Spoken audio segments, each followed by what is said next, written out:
जाम सज्जर गेला आपल्या या टायमाला.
काय आता नातू पण मंत्री झाला.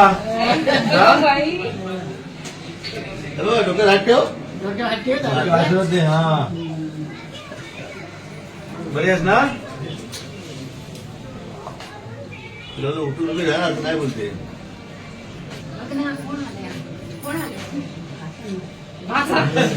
नातू नातू नातू नातू दादा दादा दादा योगेश दादा आले. योगेश दादा माता तिकडे आहे बघ समोर आहे.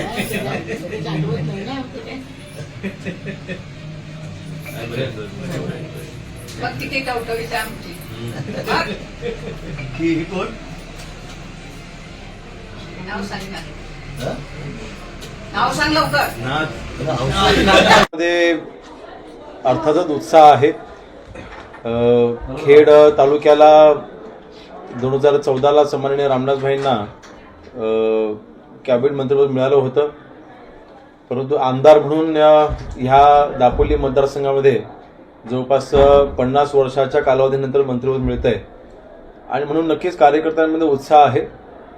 एकंदरीत मागच्या 2.5 वर्षाच्या घडामोडी पाहता मागील 2019च्या विधानसभेच्या निवडणुकीला मला 13,500चं मताधिक्य मिळालं होतं आणि उद्धवजींची साथ म्हणून जेव्हा मी शिंदे साहेबांसोबत गेलो प्रचंड संघर्ष आम्हाला त्यावेळेस करावा लागला. परंतु तरीसुद्धा मागच्या वेळेपेक्षाही जास्त मताधिक्य म्हणजे जवळपास 24,000चं मताधिक्य ह्यावेळेला दापोली मतदारसंघामधील जनतेने आम्हाला दिलं. ह्याचा अर्थ जनतेने आमचा निर्णय तर स्वीकारलाच परंतु जनतेने विकास कामाला कौल दिला आणि म्हणून जनतेच्या अपेक्षा वाढल्या होत्या. महाराष्ट्रामध्ये आज शिवसेना पक्ष म्हणून काम करत असताना ह्या शिवसेना पक्षामध्ये सर्वात तरुण आमदार म्हणून आज मी आहे.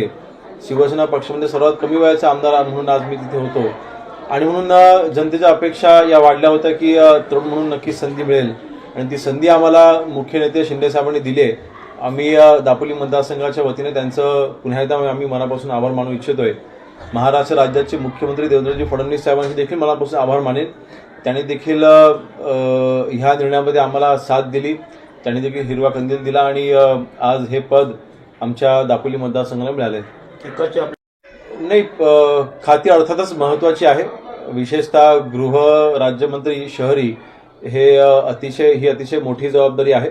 शहरामध्ये गुन्हेगारी ही पेरली जात असते किंवा उघडली किंवा तिथे त्याचा उगम होत असतो. तर अशा ठिकाणी नक्कीच एक मोठी जबाबदारी माझ्यावरती असताना नक्कीच ती मी पार पाडेन आणि उर्वरितची खाती ती देखील अर्थातच महत्त्वाची आहेत. महसूल असेल, ग्रामविकास असेल किंवा अन्न नागरी पुरवठा असेल किंवा मग फूड अँड ड्रग असेल.